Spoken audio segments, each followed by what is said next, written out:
Unit 2 from Academic Listening and Speaking course. Here we will explain about our material today, and let me introduce ourselves first. My name is Siti Faikatul Hima. My name is Umia Mumtaza. My name is Aina Liana Piskia. And my name is Muhammad Rega Yulianto. So guys, today's material is about the 21st century educator, more than knowledge dispenser, but facilitator and motivator. Next. So, the general context about our material, the world of education is undergoing a major transformation in the 21st century. The digital age and abundant access to information are changing the way students learn. Teachers are no longer the sole source of knowledge, as students can access information anytime through technology. And the key points, there are 3 key points. First, from the traditional teacher-centered model to student-centered learning.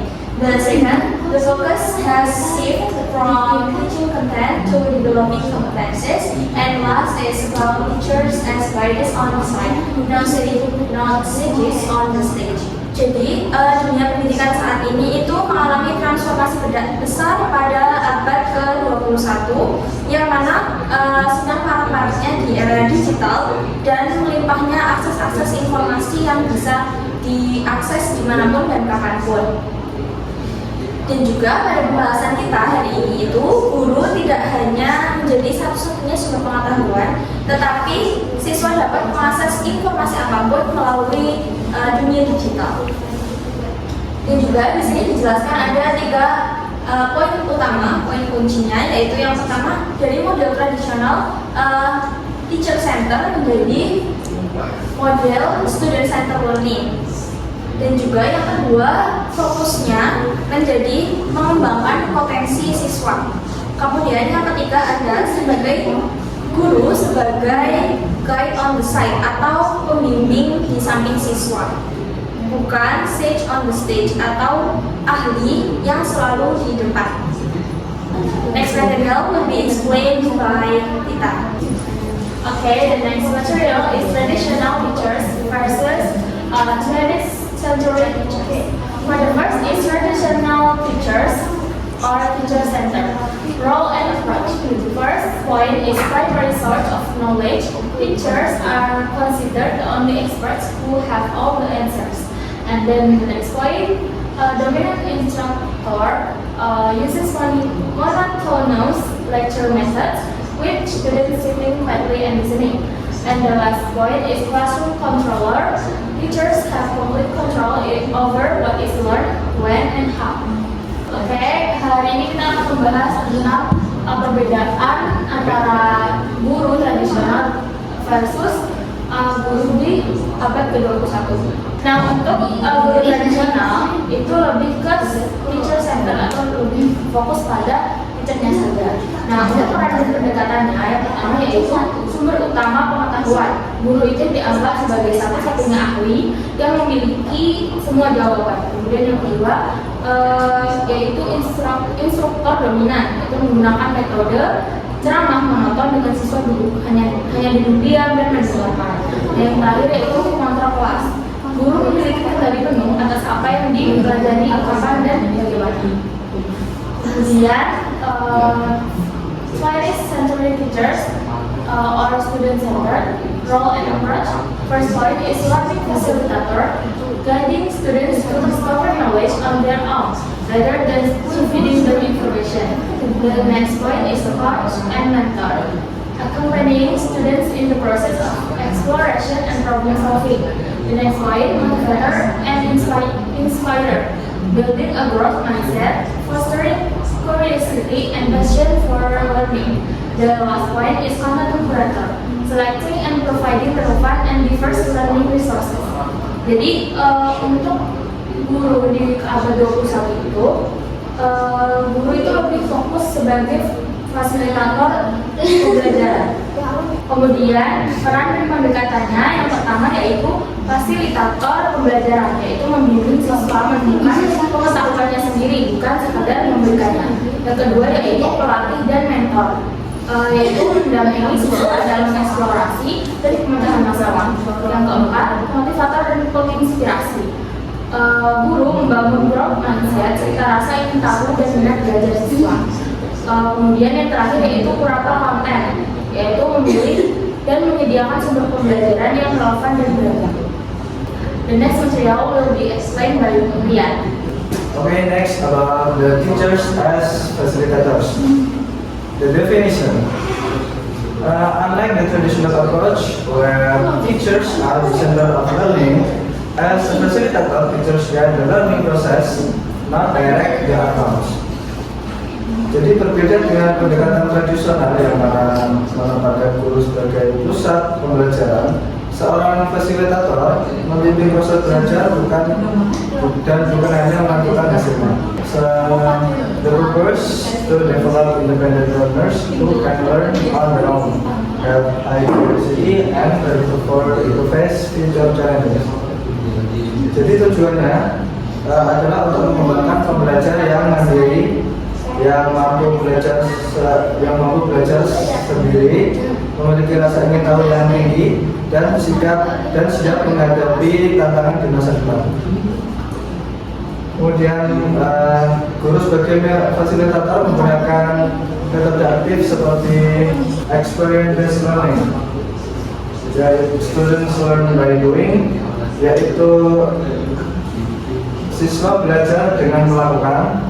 Kemudian active discussion, not one-way lectures. Jadi guru tidak hanya ceramah satu arah. Kemudian yang ketiga yaitu real world problem solving, relevant to their lives. Yang mana hal ini membangun pemecahan masalah dalam dunia nyata yang relevan dengan kehidupan mereka. Kemudian hasilnya, student not only understand what they learn, but also how and why they are learning. Jadi hasilnya siswa tidak hanya mengetahui apa yang mereka pelajari, tetapi mereka juga mengetahui bagaimana dan mengapa mereka mempelajari hal tersebut. Kemudian selanjutnya yaitu teachers as motivator. Teachers role ignite the spirit of learning, build students self-confidence and curiosity in students. Jadi peran guru sebagai motivator di sini yaitu untuk menyalakan semangat belajar siswa, membangun kepercayaan diri, dan menumbuhkan rasa ingin tahu. Tujuannya adalah menumbuhkan motivasi intrinsik dan berkelanjutan. Siswa belajar karena minat dan kesadaran mereka sendiri, bukan karena tekanan dari luar. Next types of motivation, there's extrinsic motivation and intrinsic motivation. Extrinsic motivation, this comes from external factors like grades, rewards, or even fear of punishment. While this can work in the short term, it's not sustainable. And then intrinsic motivation, this comes from within. Students learn because of their own awareness of its importance and their genuine interest in the subject. This is what we want to develop. The main target is to cultivate intrinsic motivation that is sustainable. Students who learn because of their own interest, not because of external pressure or coercion. This is a fundamental shift from traditional teaching where not creating students who depend on rewards. We are creating self-driven learners. Then the strategies. There is some strategies to enhance students' motivation. First is positive feedback and appreciate effort. Second is connect learning to real life. And third, provide choice and autonomy. And fourth, normalize mistakes as part of learning. And fifth, create optimal challenges. And the last, build a safe and supportive environment. Jadi beberapa strategi dalam meningkatkan motivasi belajar siswa, yaitu ada memberikan umpan balik positif dan menghargai usaha siswa, kemudian membuka pembelajaran dengan kehidupan nyata, kemudian memberikan pilihan dan otonomi, normalisasikan kesalahan, sebagai bagian dari belajar, memberikan tantangan yang optimal, dan juga membangun lingkungan yang aman dan supportive. Next material will be presented by Aika. Okay, the next material is challenges for teachers in the 21st century. Yang pertama, the understanding of 21st century skills still varies. Many teachers do not yet have a common understanding of what 21st century skills are and how to teach them. Jadi ini maksudnya banyak guru yang masih belum memiliki pemahaman yang sama tentang 21st century skills itu sendiri, tentang bagaimana cara mengajarkannya. Kemudian untuk poin kedua itu, heavy workload and time constraints. Teachers find it difficult to make time to prepare innovative lesson amid their heavy administrative workload. Jadi ini maksudnya guru kesulitan menyiapkan pembelajaran yang inovatif terjadi karena banyaknya tugas administratif. Terus poin terakhir, limited facilities and technology. Not at all schools have adequate facilities to implement project-based or digital learning. Jadi emang di Indonesia ini banyak sekolah yang sarananya belum memadai untuk menerapkan 21st century itu sendiri yang yaitu yang berbasis digital. Conclusionnya, in the 21st century, teachers are no longer just sources of knowledge. They guide, inspire, and support students to think critically and learn independently. To face this change, future teacher must build strong soft skills, stay adaptable, and embrace their roles as facilitator and motivator. In the 21st century itu, guru jangan hanya menyampaikan materi, tetapi mereka sebagai guide yang kemudian sebagai inspire dan mensupport murid untuk berpikir kritik dan belajar secara mandiri.